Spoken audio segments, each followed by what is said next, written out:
देव योग्य लोकांनाच बोलवत नाही, परंतु ज्यांना बोलावतो त्यांना योग्य बनवतो. माझ्या प्रिय बंधू आणि भगिनींनो, देवाची योजना ही अनेक वेळा माणसांच्या विचारापेक्षा वेगळी असते. म्हणूनच देवाने त्याची योजना पूर्णत्वास नेण्यासाठी नाझरेतच्या एका साध्या स्त्रीची निवड केली आणि तिचे नाव मरिया होते.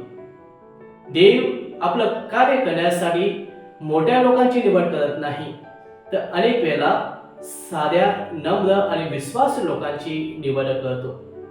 पवित्र मरिया श्रीमंत, सामर्थ्यवान किंवा प्रसिद्ध नव्हती, परंतु तिच्याकडे एक महत्वाची गोष्ट होती, ती म्हणजे देवावर पूर्ण विश्वास.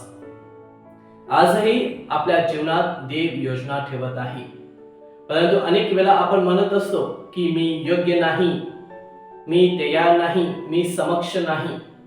परमेश्वर आपल्याला सांगत आहे, तू फक्त हो म्हण आणि मी तुला योग्य बनवेन. देव आपली योजना पूर्ण करण्यासाठी माणसांचा उपयोग करतो, परंतु त्या योजनेला पूर्णत्व लाभते ते फक्त आपल्या होकाराने. पवित्र मरियेची परिस्थिती सोपी नव्हती. देवाच्या हाकेला होकार देणे म्हणजे समाजाचे प्रश्न, गैरसमज आणि कठीण भविष्य याला सामोरे जाणे. तरी सुद्धा पवित्र मरियेने देवाच्या हाकेला होकार दिला.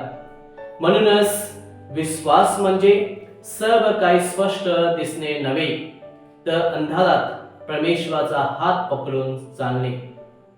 आज परमेश्वर आपल्याकडून मोठमोठ्या गोष्टी अपेक्षित करीत नाही, ते एक प्रामाणिक, प्रेमळ आणि विश्वासू जीवन.